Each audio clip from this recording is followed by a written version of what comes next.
chose two options. You gave me the option between Area 51, which is what we're doing today, and parallel or multiverse universes. So I really actually liked both of those ideas. But Area 51, I don't know, has a little more spectacle to it. So let's see what we can find out about it. Now, at first I actually thought, and I hope you like the keyboard sounds, when I went to search, that I didn't know that much about Area 51. And I don't particularly know much specifically about that, but I did realize that I've watched, really through Joe Rogan, having on Graham Hancock and all sorts of other fringe academics and reporters, Randall Carlson, Robert Buvall, John Anthony West. I don't know if he's talked to David Wilcock, this gentleman right here, with the fabulously timeless haircut. His haircut is, I don't think it's changed much since he was born. But you can't judge a book by its cover. And he's actually, that was actually kind of rude of me to judge him like that. He just owns that haircut so well. I wish I had the courage to do that. I listened to this guy have a conversation with, oh wait, it was here.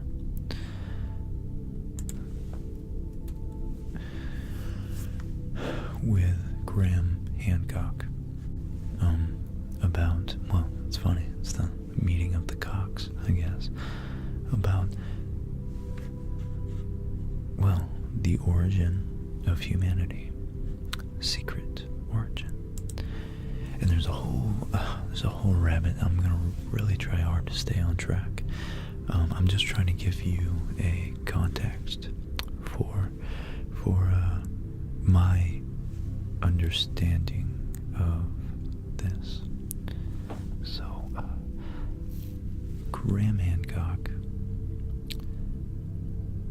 is a journalist and author, and he writes anything about things, fiction and how do you, the threshold of nonfiction. He tries to accumulate facts in some of his books and extrapolate from them and posit, potential origins of humanity and more mystical elements of history, such as maybe the potential, the possibility of an advanced civilization that was on Earth 15, maybe even 30,000 years ago. So I think that's very, very, very interesting to me, especially when they have some evidence, such as Göbekli Tepe. And you know what?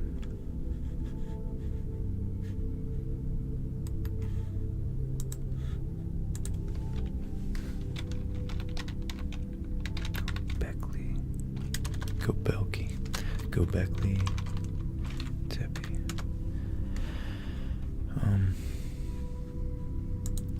Look up some images for you guys.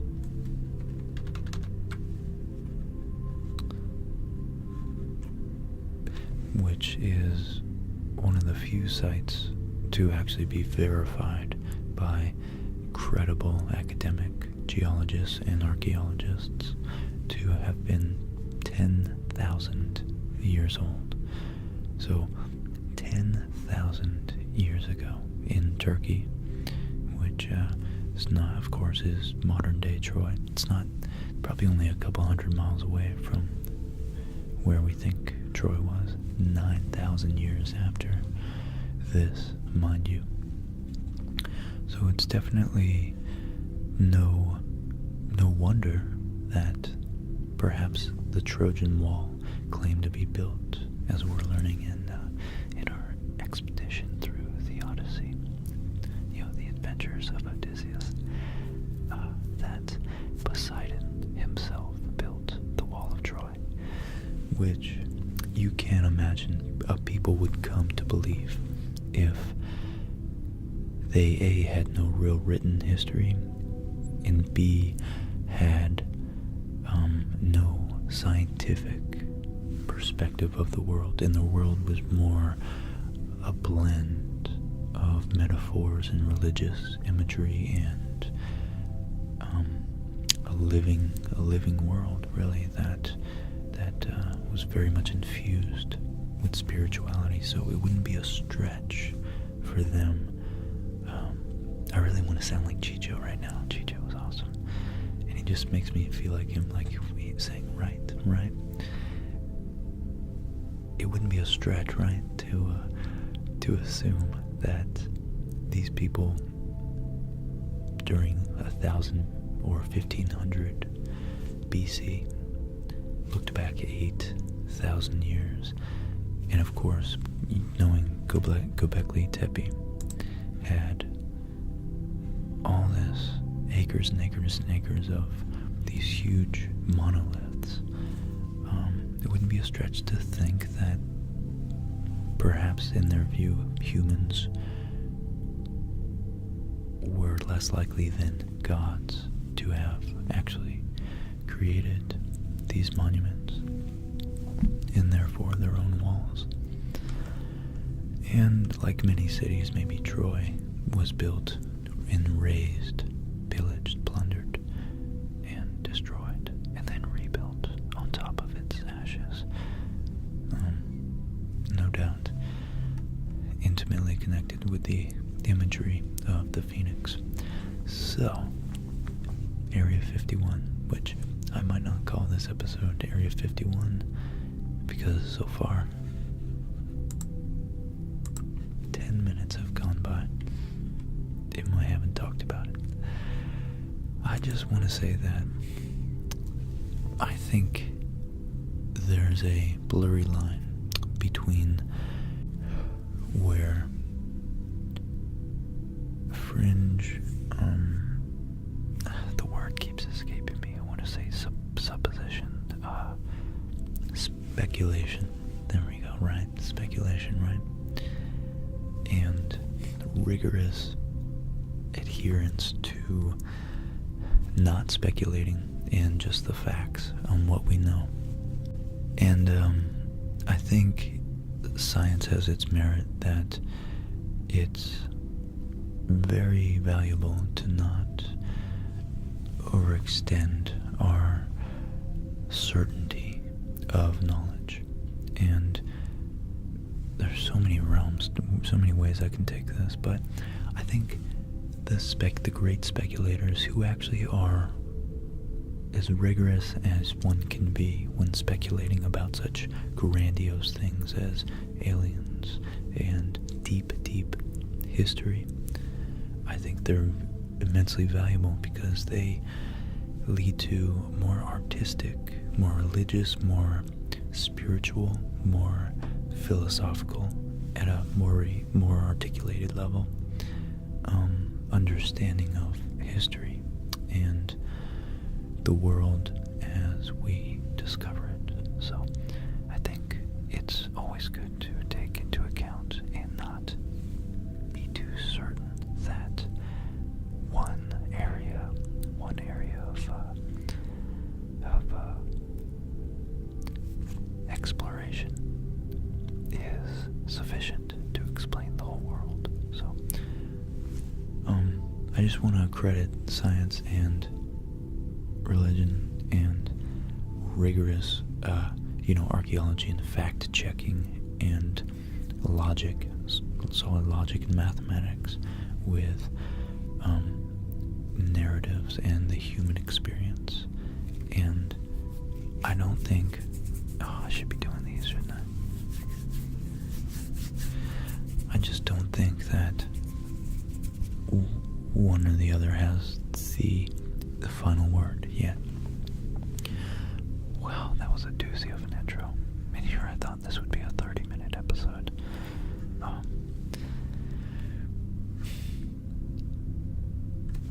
So, in the middle of the barren Nevada desert, there's a dusty, unmarked road that leads to the front gate of Area 51. It's protected by little more than a chain link fence and a boom gate and intimidating trespass signs. One would think that America's much mythicized top-secret military base would be under closer guard. But make no mistake, they are watching. Beyond the gate, cameras see every angle. On the distant hilltop, there's a white pickup truck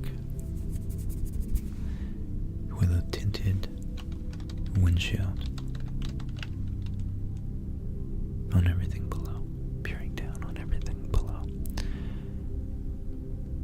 Locals says that the base knows every desert tortoise and jackrabbit that hops the fence. Others claim that there are embedded sensors in the approaching road.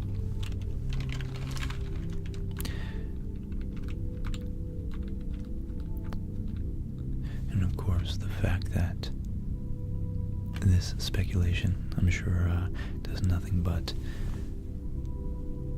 boost the aura of mystery behind this site. So what exactly goes on inside Area 51 is speculation. There are, of course, alien conspiracies that galactic visitors are tucked away somewhere inside.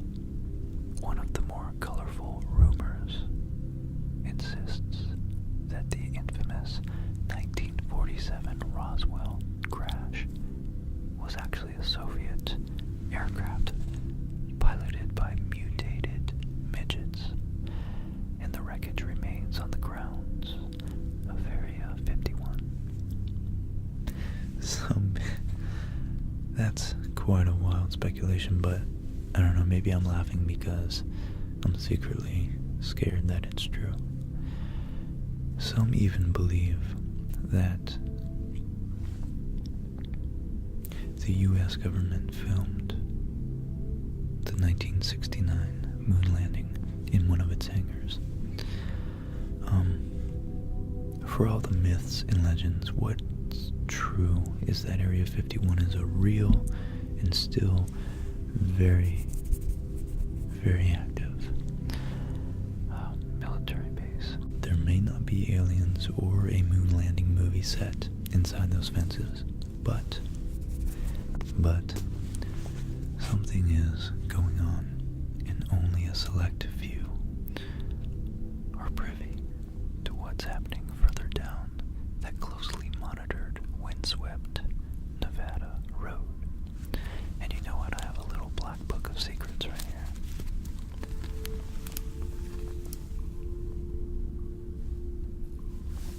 Hold on one second, there we go. It's very, very remarkably well disguised.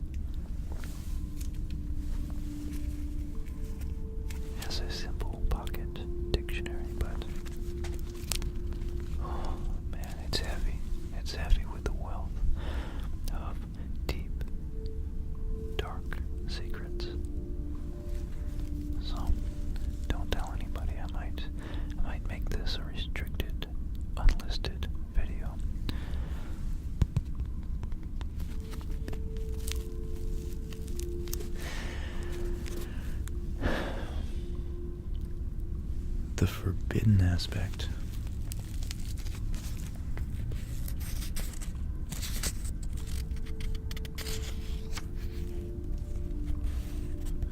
There are so many words in here.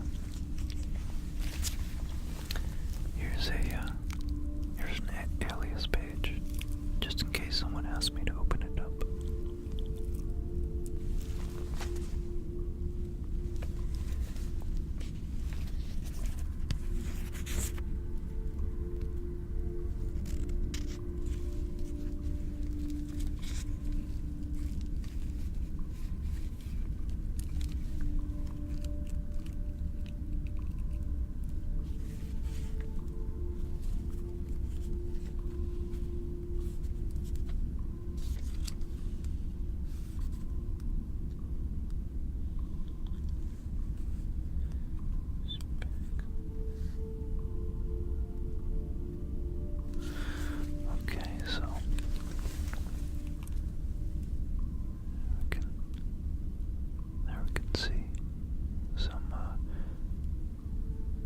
Indecipherable text. It looks normal, but really it's very much encrypted.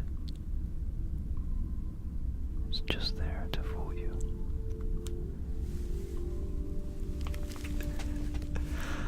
Oh boy, I'm having fun with this. So, alright, I hate when it goes in and out.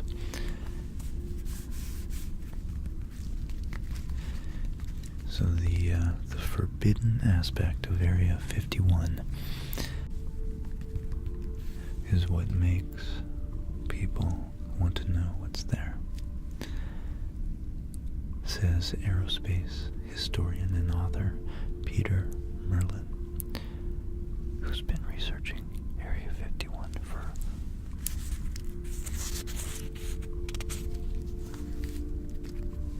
more than 3 decades.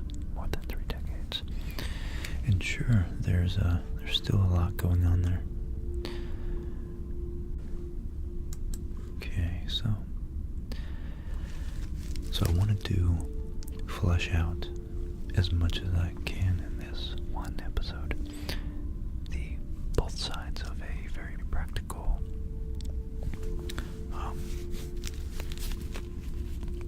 very scientific, very objective, and dispassionate, skeptical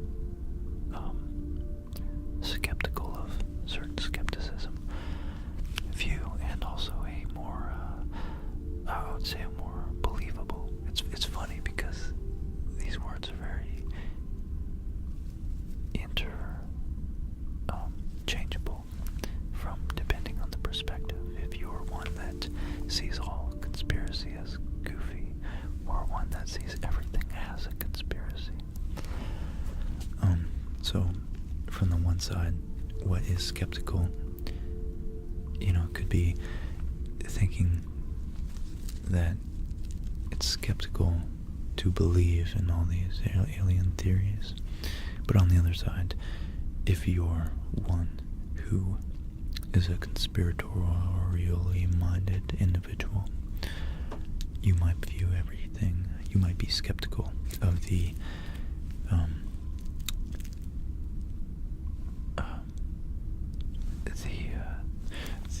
public narrative regarding the truth. The accepted narrative, I guess. But anyways, I wanted to look at some of the evidence that Area 51 aliens are real. So,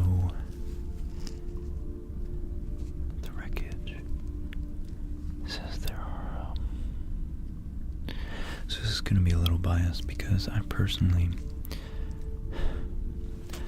I've listened to Tom DeLonge from Blink-182, which, if you guys haven't heard about his departure from Blink-182, especially if you liked their music, you should go check out the Joe Rogan podcast with Tom DeLonge.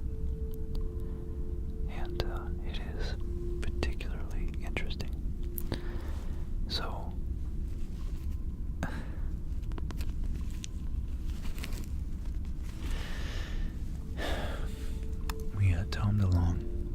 claiming very matter-of-factly that aliens are here, and they've actually, in some way or some form or another, given certain people, and it would happen like that, but nonetheless it's hard to believe, certain upper echelon people in the government, specific, very special access to their technology, to bend space, just very advanced technology. So yeah, we have guys like David Wilcock, who actually, it's funny enough, oddly enough, although from an outsider like me, Tom DeLonge and David Wilcock are very much in the same boat, and they should be friends, but they actually, I guess Tom DeLonge is so famous and so popular that David Wilcock hasn't had the invitation to speak with him about this, which David Wilcock's been studying this for years and like decades, and so it's a little, I think a little bit of resentment, jealousy that Tom DeLonge comes in and steals his spotlight as far as alien investigation goes. But yeah, so we had Tom DeLonge from Blink-182 in the last year saying that aliens are here. Number one, Area 51, out of the 10 evidences that prove Area 51 aliens are real. Number one is that it's situated in the middle of the deserts of Nevada,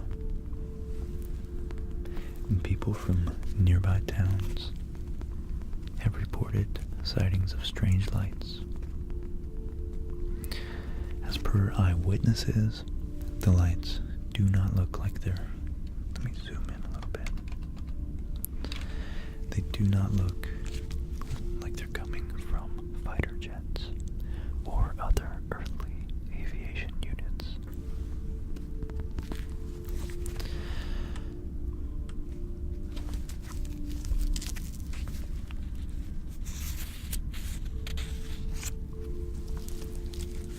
So, number two.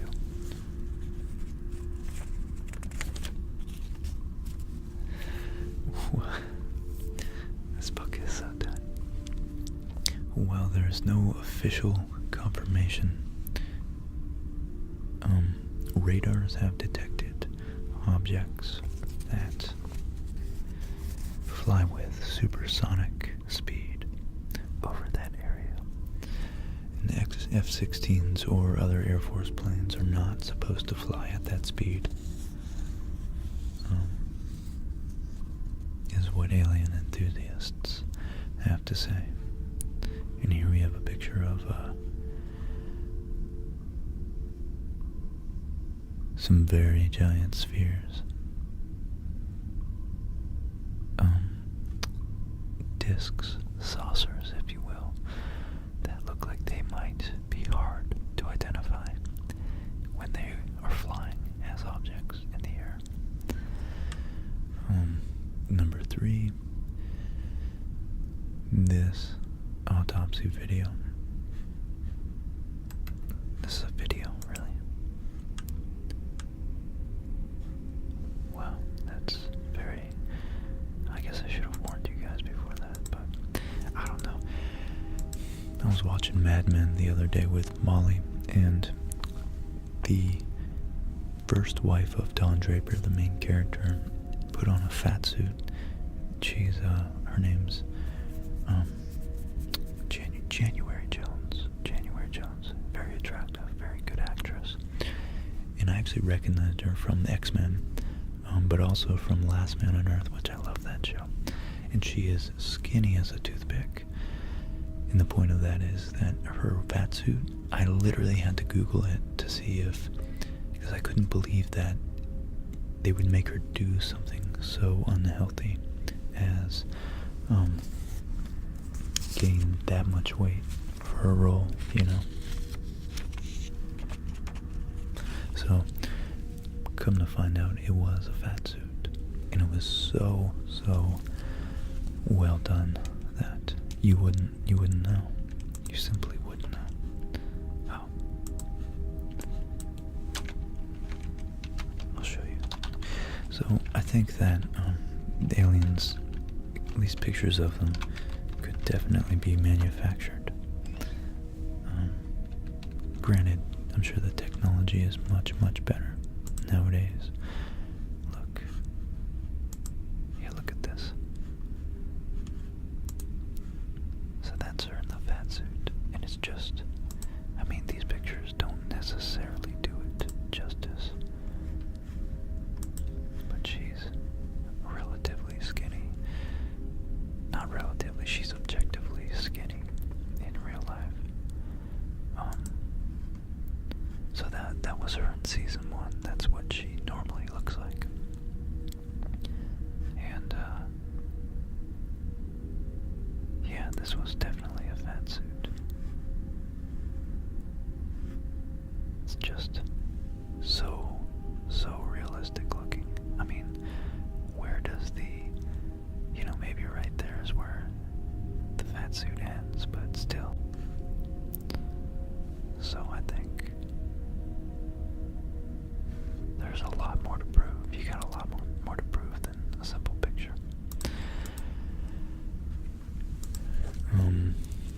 But, I'm keeping an open mind because the Drake equation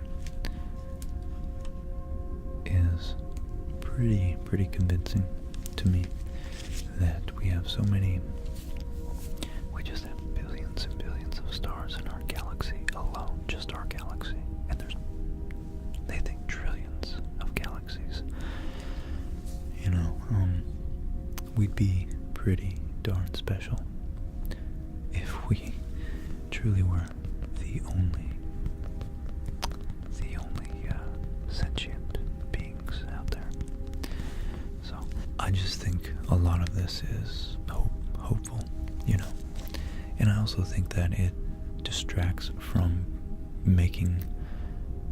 putting forth genuine effort to make the world that we do know exists and the people we do know are real and suffering, really suffering, and assuaging their suffering, so I'd like to focus on what we do know before we start speculating about conspiracies, but nonetheless I do think it's fun. So the corpse of the alien is believed to have been collected from the crash site. They came in and they grabbed his shirt and ripped it off and collected him. Number 4, the crash remains of Roswell.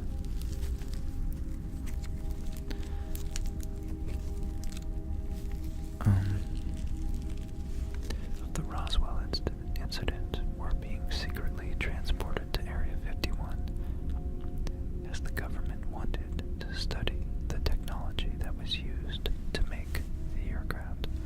So, yeah. Number 5, which is more convincing, testimonies of ex-employees. Here we go, an ex-aerospace engineer, Boyd Bushman. So he's an engineer. He's not, that tells you that he's at least scientifically minded and is professionally trained to analyze a situation in terms of physics, mathematics, mechanics. But that doesn't mean his desire to jump to the conclusion that we are among aliens. It's a powerful desire. I think Carl Sagan wanted it too, but his famous dictum was extraordinary claims require extraordinary evidence. So this is a picture, an ex-aerospace engineer Boyd Bushman, who was deployed at Area 51 for a long period, has shared photos of a humanoid creatures that do not belong from this soil. In a statement, Bushman also confirmed that the staffs of Area 51 are a mixed bag of earthlings and extraterrestrial beings. Wow. Wow. Ex-physicist Bob Lazar, who was working, I think this guy is very particularly famous, who was working at Area 51. He had been deployed at the project of reverse engineering the alien aircrafts, which are captured and taken to the ground, to the underground vault of Area 51, and Lazar had to break his oath of keeping silence, keeping secrets of Area 51 concealed in his mind, and revealed strange facts. So, I mean, yeah, I guess it's hard to get to all the facts.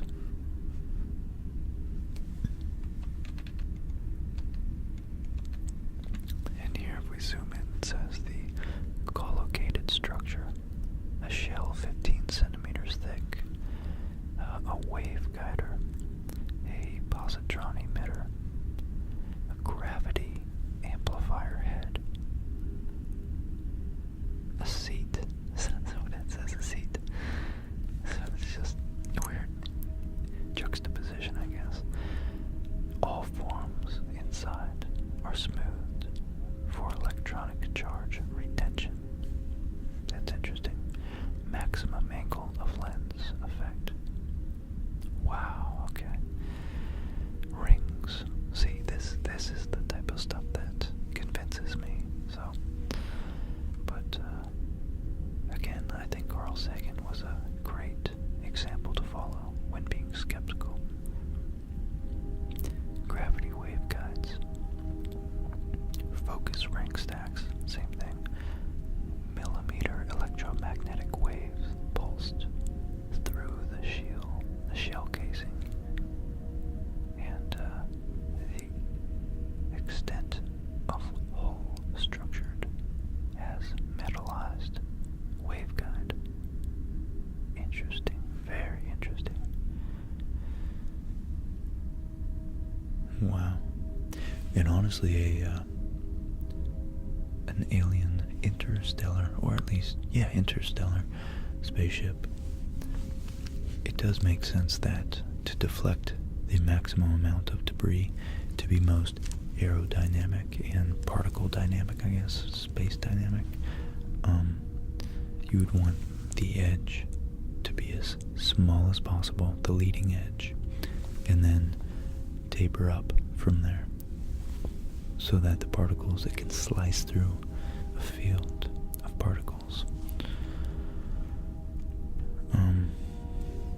Let's back out a little bit. So number 7, there are video footages that show an ex-engineer working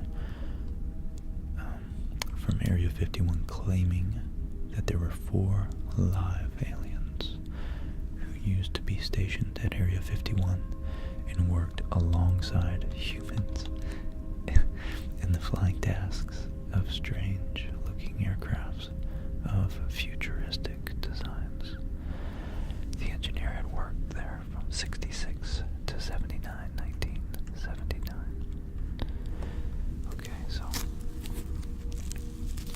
in July 2014, a tourist named Sandra reported the sighting of a real UFO over Area 51.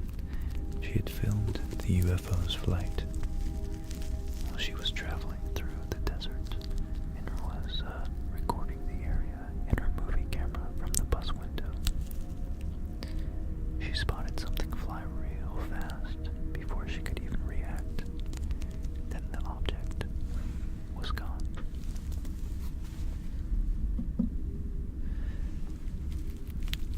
reviewing the film she had taped, she could realize that what it seemed to be a flying bird was an alien UFO in reality. In reality.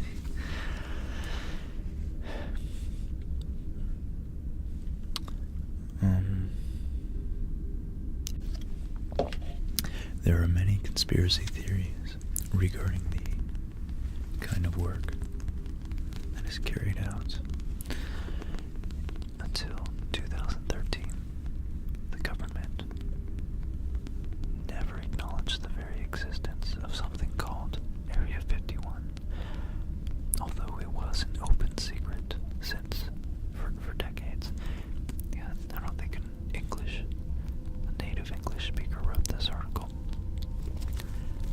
So many varied theories about the purpose of Area 51 make it very easy to believe that the base actually serves the aliens, or is used for alien-related projects. And that's a pretty cool picture right there of Area 51. Now this last one conflicts, just blatantly conflicts with the other article I'm going to go back to. Trespassers are supposed to be shot with heavy weapons without any warning. Such high security gives a notion that it has to be the aliens who the government is trying to cover up. But in reality, we are far, far, far, far, far from a global community. We're global in the sense that we do interact, but we don't even trust our own government. How do you think the government trusts other governments? So of course, the security can be attributed to fear of foreign spies and foreign intelligence gathering. So I'm not convinced yet. So the beginning of Area 51 is directly related to get into the history of it. It's directly related to the development of the U-2 reconnaissance aircraft. After World War II, the Soviet Union lowered the Iron Curtain around themselves and the rest of the Eastern Bloc, creating a near-intelligence blackout to the rest of the world.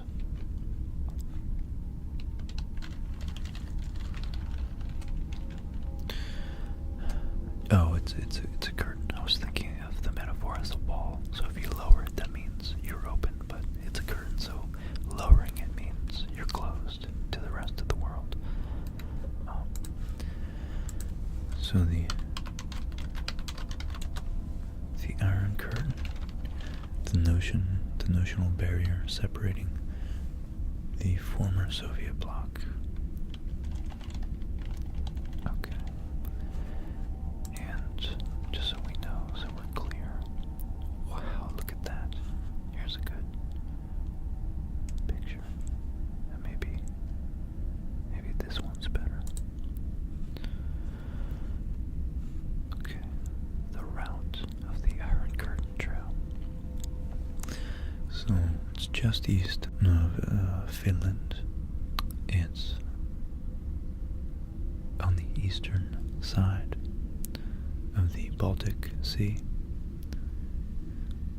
So Estonia, Latvia, Lithuania, Poland, East Germany, the Czech Republic, Slovakia, Hungary, Romania, Bulgaria, and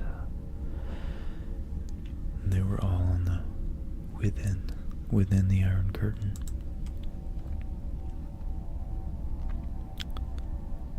Wow. Okay. Very interesting. I wonder if that's a joke. Oh, bro,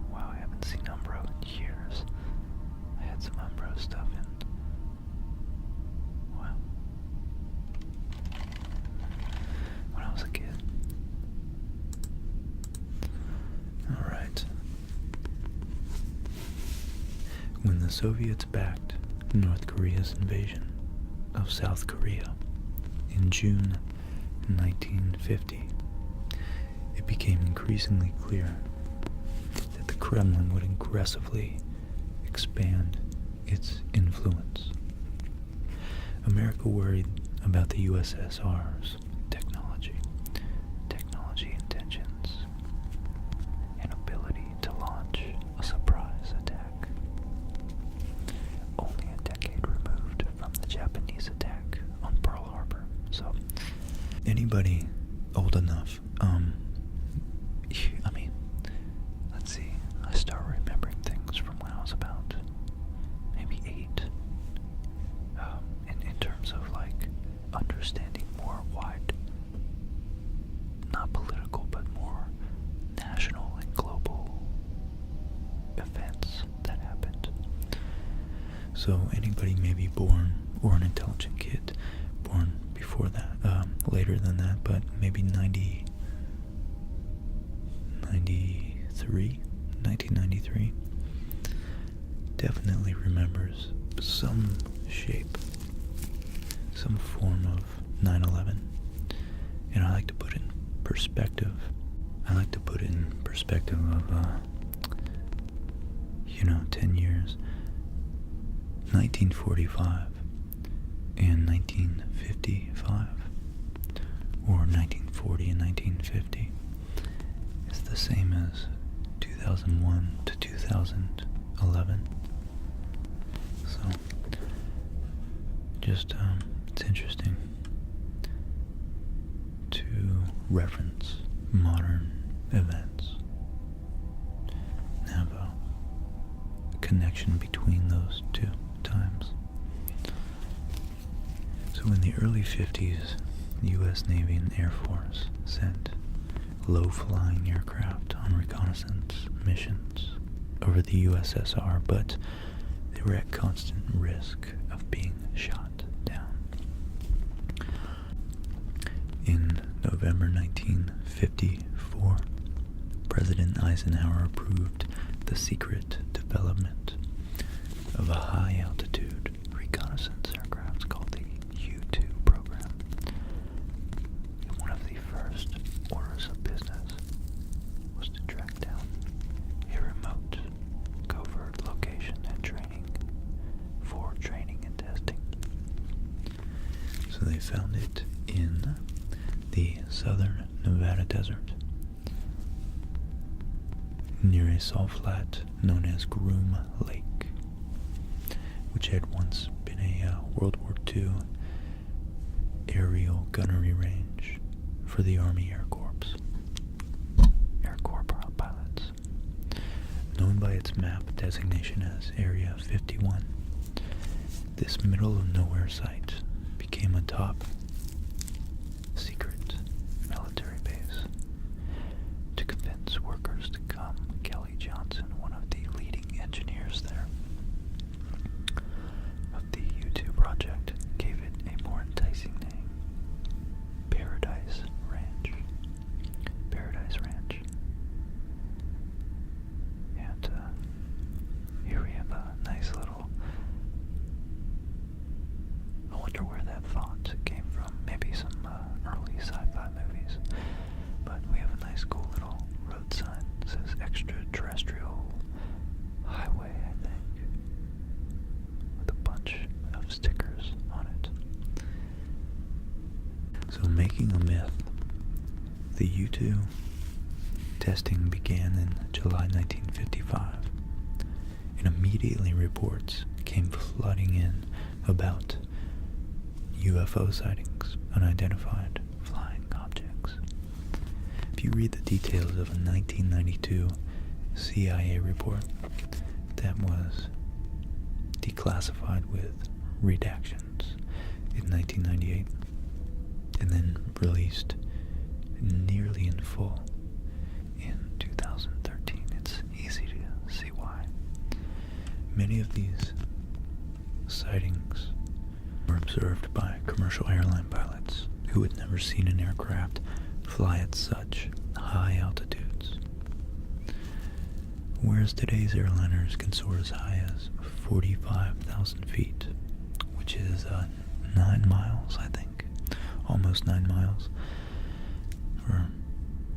In the mid-1950s, airlines flew only at about 10 to 20,000 feet. No military aircraft, which is probably why a lot of the jets, modern jets, get much better fuel efficiency, because they're encountering less air resistance. I think maybe they're tapping into more powerful upper altitude climate, or not climate, but atmospheric currents, wind currents.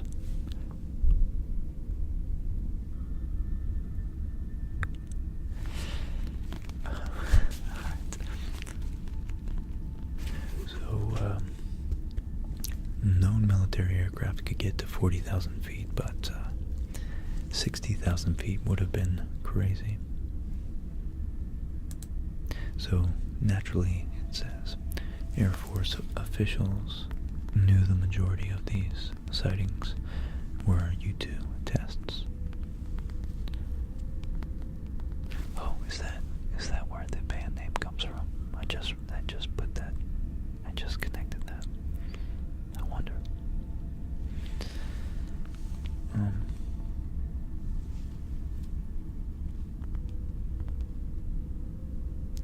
But they were not allowed to reveal these details to public.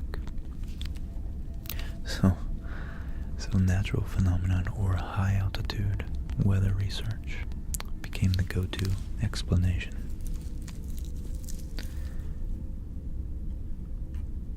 What's also interesting about the most recent 2013 report is that it confirms Area 51's existence, while the 1998 version does have significant redactions when referencing the name and location of the U-2 test sites. The nearly unredacted version from 2013 reveals much more, including multiple references to Area 51, Groom Lake, and even a map of the area.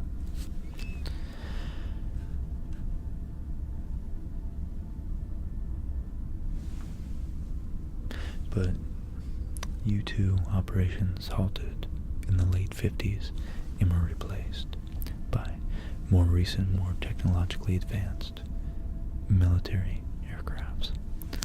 Of course, over the years, the A-12 and numerous stealth aircrafts like the Bird of Prey, the F-117A, and the Tacit Blue have all been developed and tested out there.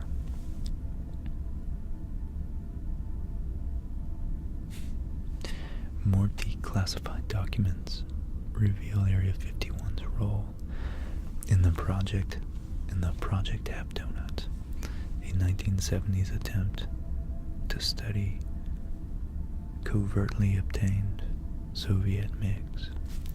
Wow.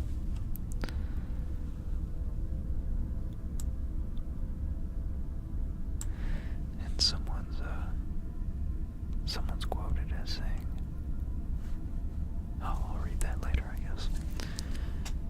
So our resident aerospace historian Peter Merlin says they flew them over Area 51 and pitted our own fighters against them to develop tactics against the MiGs.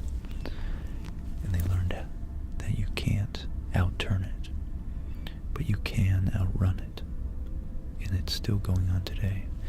So instead of MiG-17s and 21s, there's MiG-29s and Su-27s.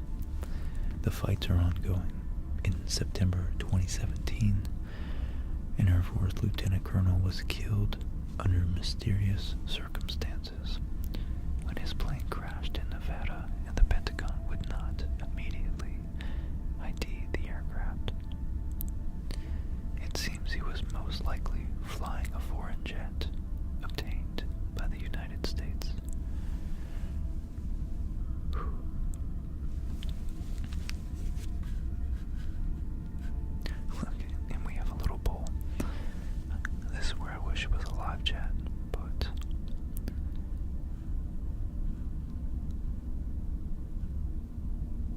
gonna say experimental plane testing.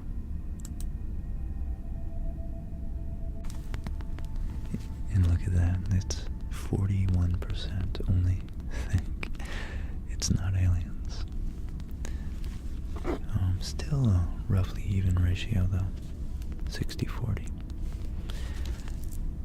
So in 1989, the year I was born, alien conspiracies gained ground when Bob Lazar claimed in an interview on Las Vegas local news that he'd seen aliens and had helped to reverse engineer alien spacecraft while working at the base. Many have disregarded this as fiction and are even offended at the notion that, including Merlin, who has spent years talking with the former Area 51 engineers and employees, angered by all the fuss about ETs. Merlin says some are even mad because they worked on these things and they built these amazing planes. This is actually Earth technology, and you got folks out here claiming it's extraterrestrial when it's really good old American know-how. That's quite the quote. That's the one I was gonna read. So here's a good. So we have the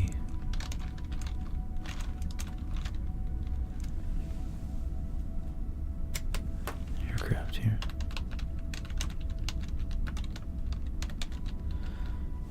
The aircraft base. Sorry, I was busy unplugging my keyboard so I could type on it. Yeah, we can see, runways, base facilities. Not really sure what this is. But mountains run off from the rains. I was working at the Yuma Proving Grounds last, I think, two years ago. And, it's pretty secretive. It's definitely pretty secretive out there. So today, it's very much in use. According to Google Earth, new construction and expansions are continually happening. On most early mornings.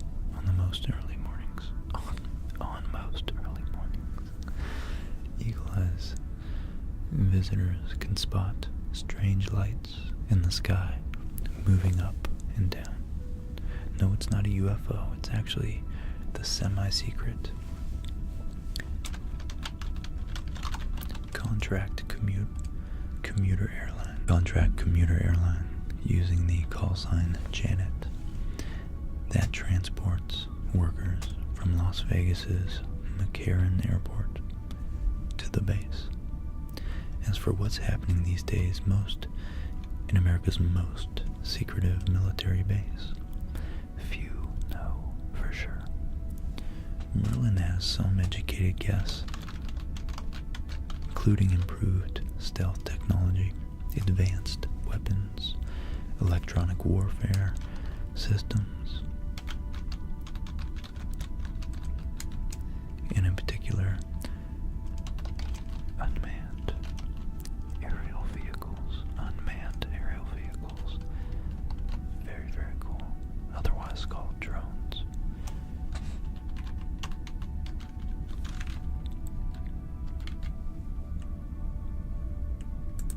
And then other classified aircraft. In the more exotic forms, I like that, of radio communication. Probably different ways of encrypting it and sending and receiving it covertly, and directed energy weapons such as different forms of focused lasers. That's probably what's that called? A redundancy.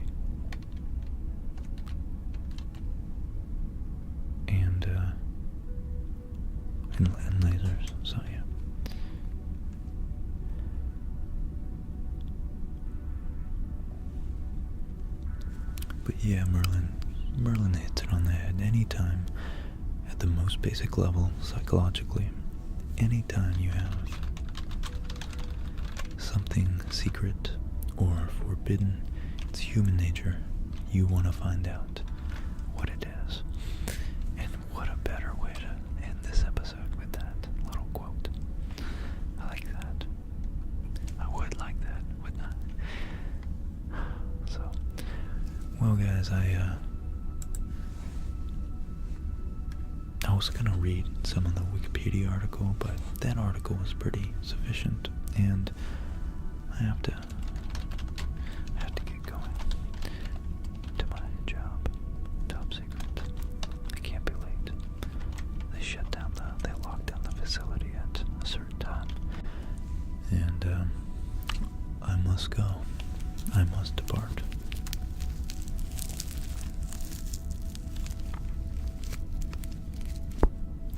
So, my friends, thank you once again. Thank you to everybody who comes out. You guys show so much support, and I don't know, you guys keep the channel alive. I love it, and I'm so grateful for every single one of you. I wouldn't be doing this without you, so thanks for the democratic suggestion of this awesome video topic. I do love exploring these when we get to speculate. I love speculation, so I look forward to many more, and I hope each and every one of you sleep extra well tonight. And as always, I want you to wake up feeling refreshed, a good night's sleep. If you went out drinking last night, drink plenty of fluids, and try not to do it for a couple days. Clear your mind. Eat some good, healthy, fresh, non-preservative food. And I say that because Molly's been getting me to eat good, and I do notice it. I really do. You guys are all great, and I hope you tackle the world with as much piss and vinegar. I don't know what the phrase is, but I hope this helps you get enough restful, deep sleep to just go out there and be that person that you want to be. You know, fake it until you make it, and that's the only advice I could give you. I think each and every one of you, especially that I've gotten to engage with a lot of you on this channel, you all have something going for you in a very special way, and you're all very, I don't know, we're all unique, and I love that. We all have something, some unique perspective to bring to the table, and what's even better is that we have yet to have all our experiences in life that make us the person we are going to be. So get out there and just try. Walk that fine line between comfort and uncertainty.